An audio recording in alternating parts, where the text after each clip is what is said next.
In May of 1997, Wizards of the Coast introduced to the game of Magic the Gathering a new beginner level set designed to introduce and teach the game in a very approachable, easy to understand way. That set was called Portal. Portal, however, was criticized as being a little too different and a little too simple compared to normal Magic the Gathering play. So, just a little more than a year after its release, Wizards of the Coast decided to try again with a set called Portal Second Age. Now, can Portal Second Age do what the original Portal didn't quite get right? Let's take a look.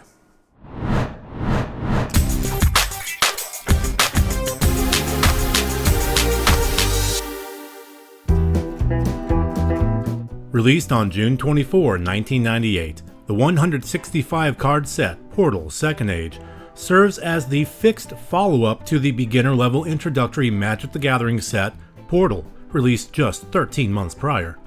With both design and development led by Bill Rose, Portal Second Age, like its predecessor, was made to be a simplified version of Magic to serve as an entry point for new players wanting to get into the game. It was sold in 15-card booster packs, 5 different theme decks, one for each of Magic's 5 colors, and a 2-player starter set that includes 2 30-card pre-constructed decks, 2 small paper playmats, a play guide to be used with the pre-constructed decks, a small rulebook, and 1 Portal Second Age booster pack. There was also a Portal Second Age gift box that included the 2-player starter set, as well as an extra booster pack, 2 score-keeping beads, and a Portal Second Age set checklist. Wizards of the Coast also published a book for the set called The Official Guide to Portal Second Age, which provides tips and details to help players better get into the swing of things. The book also provides players with something the original Portal set did not: story. Portal Second Age had a defined world to it. It was definitely a world that was, call it Camelot-y. It had definitely a lot of influence in high fantasy. There were knights and, dragons and such.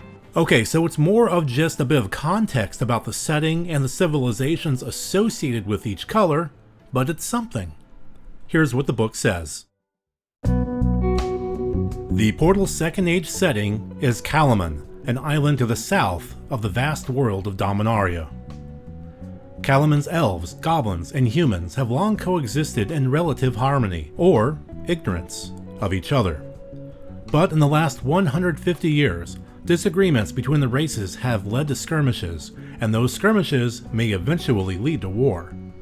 The island uses a mixture of technology and magic. Seagoing merchants draw on ancient Thran technology. The swamp dwellers have evil Phyrexian artifacts and trade them with the goblins. The humans benefit from the genius of a great inventor. Only the elves of the Northwest Forest, masters of green magic, are without any technology. White is the color of Alaborn, a human kingdom dominating Kalaman's southern plains. It is a civilization at the height of its architectural, intellectual, and artistic accomplishments. Over 1,000 years of peace, Alaborn's weapons and armor became increasingly elaborate and useless. When the Alaborn finally encountered the goblin tribes of the mountains, humiliating military defeats followed. Only ingenious military inventions saved them from complete destruction. Recently, the Alaborn have discovered a new enemy whose cunning and ruthlessness far exceed that of the goblins: the Swamp Queen, Tahira. Blue is the color of Talus, an agile and muscular race from far to the west of Kalaman. Over thousands of years, they have become a significant power on the seas and scattered islands in this part of Dominaria. Merchants and pirates, the Talus control timber towns to the east, as well as several port towns built on ancient Thran ruins. About 30 years ago, they began harvesting the elves' rare featherwood trees, which yield an immensely light timber valuable for crafting ships and thopters. Green is the color of the elves of Norwood, the northern forest. Over the 1,000 years since they settled on Kalaman, they have transformed their home into a sylvan paradise. Elves are generally a little smaller than humans, with a slight muscular build. Their skin color is primarily Caucasian, and their average lifespan is 500 years. All elves are well trained and proficient with missile weapons, and their ability to move silently makes them virtually unbeatable in their own territory. Red is the color of the mountain tribes: goblins, ogres, and giants. Goblins are sneaky and tend to attack in small bands. Their weapons range from rocks and sharpened sticks to slings, bows, and some Phyrexian air guns they've traded for with the Swamp Queen. Ogres are large humanoids with massive, muscular builds. They recently created the dreaded Battle Saw, a large chainsaw-like weapon that combines Phyrexian mana batteries with specially forged blades. Giants are brooding and dangerous creatures. Their solitary nature means that little is known of them. Black is the color of the Swamp Queen and her minions.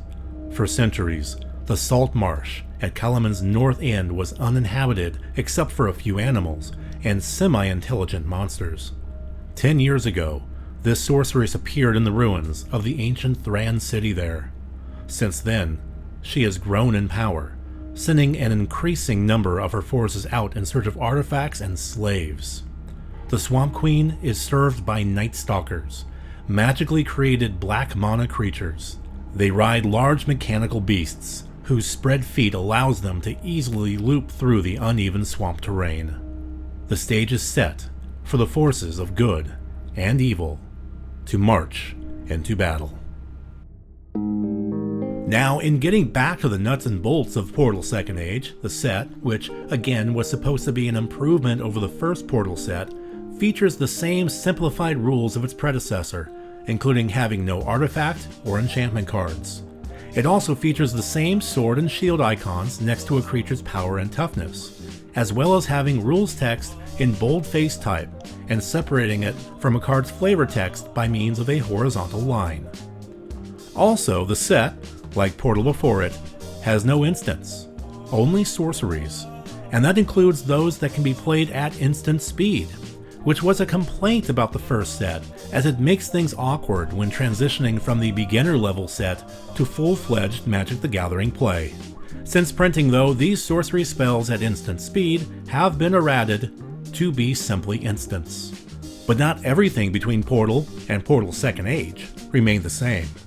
In fact, there are two significant differences between the two beginner level sets.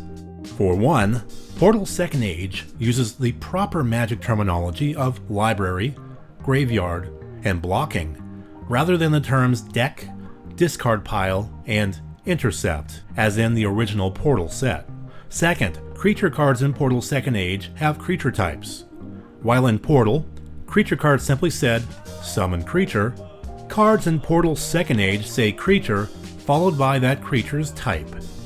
It's a practice that would later become the standard for the game. Speaking of the game of Magic overall, a number of pre-existing cards from previous sets made their way into Portal 2nd Age as reprints, including a number that were previously printed or reprinted in the original Portal set, such as Armageddon, Earthquake, Hurricane, Mystic Denial, and Volcanic Hammer.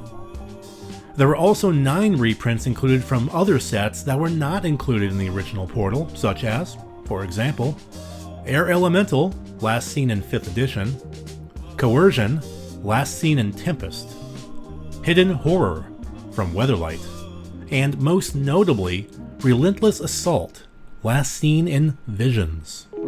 As for cards that made their debut in Portal 2nd Age, there are a handful worth a mention despite it being a beginner level set with cards designed for Magic newcomers, including Angel of Mercy, a life gain creature with flying that has since been reprinted in one expansion, Invasion, as well as core sets. Bee Sting, one of Magic's very few direct damage spells in green. It's a functional reprint of the card Unyaro Bee Sting from the set Mirage. Brimstone Dragon, a 6/6 with flying and haste for 8 total mana. Up until its inclusion on the list, it was the only printing of that creature. Dakmor Sorceress, a popular card from the set, whose power is equal to the number of swamps its controller has in play. Deathcoil Worm and Lone Wolf, which are the first 2 cards ever printed in Magic, that allow combat damage to essentially trample over to the defending player as if the creatures were not blocked. Norwood Priestess, a 1/1 creature that lets you play a creature from your hand for free during your first main phase. Ravenous Rats, a now classic black creature that forces your opponent to discard a card as an enter the battlefield trigger. Temporal Manipulation, a card that lets you take an extra turn for 5 mana, 3 and 2 blue. And Wildfire, a card that was reprinted in Urza's Saga just 4 months later, and subsequently saw a fair amount of tournament play back in the day.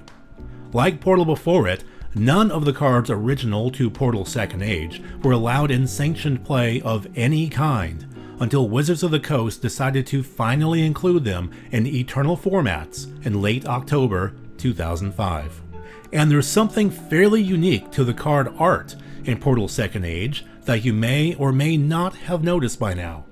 Namely, the obvious use of various firearms in this high fantasy setting. It's the first set that really ever used guns. The technology they said at the time was kind of flintlock rifles, and so there were a lot of rifles and stuff in it.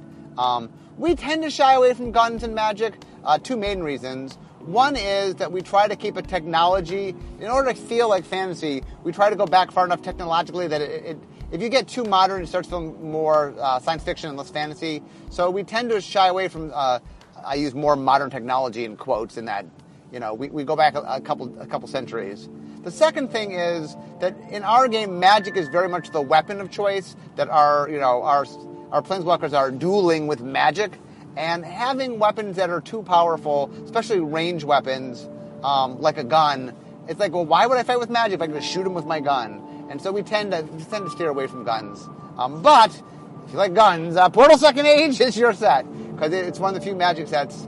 Well, I mean, there might be individual cases of things that kind of look something, but this is a case where it was built into the world. There were flintlock rifles. It was just part of the world.